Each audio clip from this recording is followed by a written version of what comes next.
Morning! It is potato day, and I am way too excited to plant potatoes. It is really something, isn't it? I am horribly excited to plant potatoes. It was one of the funnest times when I was a kid. Grandpa and I always planted potatoes, and I love the whole gardening thing. I love planting the vegetables over there, and I bet the only thing I didn't like was snapping beans. I hated snapping beans. Planting potatoes was a blast. I love potatoes. Always have since I was a little kid. Love them. And we got to plant them, grow them. It was just a blast for me. It was the first thing to go into the ground. You did it on Good Friday. I'm a day late this year, which is just fine. But to do this, I got to do a few things that are going to be, well, not so fun. Because instead of using a tiller, which I don't have here, I'm going to have to mark out my line, and I'm going to get the spade, and I'm going to dig out a good portion on each side and dig it down pretty well. And then I scooped up some dry manure. And the reason I use dry manure instead of the good wet manure is instead of using it more for the fertilizer value, I'm using it more for a good seed bed. So that dry, powdery manure is going to work great for a seed bed in here. So I'm going to dig it down with the spade all the way across, make that nice seed bed, and then everything is going to grow nice and easy. So I'm pretty happy for this, but that spading is what's going to take the longest. And once we get that, everything else will be just nice and easy. My wonderful wife, she's never planted potatoes, or I don't even think she's ever really done a garden. So this will be fun. Well, I'm going to go get all this grunt work done first, and then we'll get the potatoes cut, and I'll kind of explain to you guys how I do that, why I'm doing it, and then we'll get into the spacing and everything else. So the first thing that we have to do before I go and dig anything up is we have to mark rows. So I got some little steel fence posts out there. We'll put those in, and we'll tie the string around it, and that'll make sure that we have a straight line and we keep our rows even all the way across. Pretty simple. Grandpa did it with a couple of steel stakes. It's a good deal. Don't want wavy rows, want to keep everything even. You can see what I did here. I pounded this one in after I tied the string onto it, and I double knotted and then wrapped around, double knotted again. I run this string all the way down until I get a little longer than what I think I want. And then I tied it onto this, same thing, double knot, wrap around, double knot, and then I pulled it tight, got it straight like I want it, and pounded it down. So now I'm going to take the spade and I'm going to go down evenly on both sides. Now I'm just going to put it in all the way down, go the other side, put it in all the way down, and then we'll just kind of break that apart all the way up there. And then I'll go, when I get it deep enough, and I'll put in this dry manure, and everything should be good. But we'll see how many rows we plan on doing. I'm going to try to get at least 2 cut. We'll see. Now you can kind of see what I did. I went down and I cut about 6 inches on each side of that string. And then once I did that, I pulled the posts out, put them right where the holes were, and then I cleaned the dirt out of there. You can see tons of dirt on both sides. Now, as far as spacing goes, you want to, what I've always been taught is you want about 1 foot. So that's why we go 6 inches on both sides. We'll plant in the center. Then you want 1 foot spacing between your potatoes. And I'll give them ample room to grow. And then we'll end up spacing this 3 feet apart. Now, or give or take 1.5 feet to 3 foot. It's not a horrible big deal, I guess, either way. But you want your potatoes, I'd say, about 4 inches deep, give or take a little bit. So now we're gonna go take that manure in the 5-gallon buckets. We're gonna put it in there. We're gonna even it out with the garden hoe.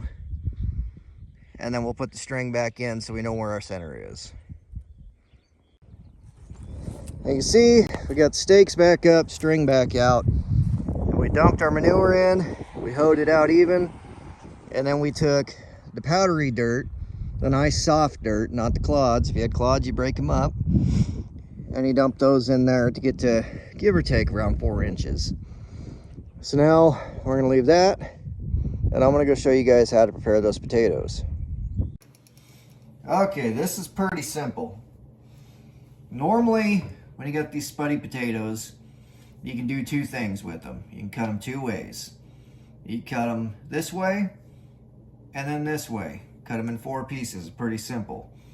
Not everything has these little growths on them. These are what you want. So we're gonna cut these up, starting out in half the long way. And then we'll cut them in half again. Now this end really doesn't have anything, so we're gonna discard this. But this end does, so we're gonna save this one. Same thing with this deal, cut them in half again. We got the little spuddy growths on both sides, so we'll save both of them.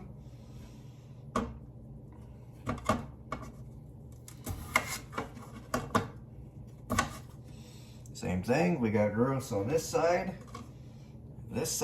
I'll cut a little bit off on here.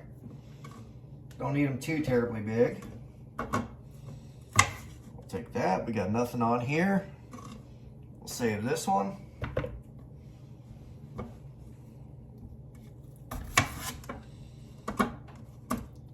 Discard this. Save that, discard this. Now these are potatoes that we bought in a sack. We didn't get used. Well, it was getting close enough to time, so we let them grow like this. Let them get the little spud growths on them. Then you can plant them.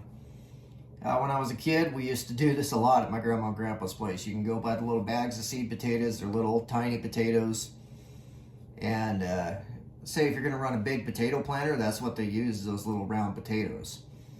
But if you're gonna plant them in the garden, as long as your climate's right, you can use these at the store. We used to use red potatoes all the time when I was growing up. Those are my favorite kind of potatoes. These are a golden potato. My wife loves golden potatoes. Her mother loves golden potatoes. They say they got more nutrition value in them. Whether they do or not, I don't have a clue. But I do know they're good. And their golden potatoes are easier to peel than red potatoes. Red potatoes are obviously uneven, lumpy. They work real good for frying, boiling, doing whatever you got to do. But trying to peel them, they don't work the greatest. But they do make really good mashed potatoes. And if you leave some of the skin on them instead of trying to dig all that skin out, it's really, really good. That's the way I like to do it. But everybody's different. I know my mother, she likes the russet potatoes, and she doesn't like any of the skin left on. And I don't mind russet potatoes. I'll eat them in mashed potatoes, but I agree, I don't like the skin on those. But red potato skin isn't bad, and neither is the skin on these golden potatoes. But like I say, half the long way, half again, and you save the ends to have these little growths on them. And I'll explain a little further when we go to plant these. But when you plant them, you want these growths going up. So the naked side of the potato down to the dirt, these up, and you'll have a nice potato. It'll grow as long as everything works like it's supposed to. So a couple of final notes with this. These don't have to be overly big. You can cut them down. It's just kind of preference on how you're going to do it. And you can try different things to see what works the best for you guys. Another thing is you can read some things online where they say to soak these things either overnight or for a couple of days. We've never did it. I don't know what the benefits would be either way, and I know you can see them go back and forth online about it. And I tried to actually research it today. But we have never soaked them, and we've always had good potatoes. So I think it's all personal preference on that. Some people like it that way, some people don't. But it's the same with gardening, farming, whatever. Everybody's got different ways of doing everything, and everybody thinks their way's the best. So it is what it is. Take everything with a grain of salt and do what's going to work best for you. As you can see, we got them about a foot apart. Try to plant them in line as good as we could. Some are a little closer, some are a little further apart, but it ain't gonna make that much of a difference. But now, we're gonna go ahead and cover it up lightly with powdery dirt, and we'll build a nice little mound over top of it. Yeah, you can see, I put a couple of broken or bent steel posts to mark the row on both ends.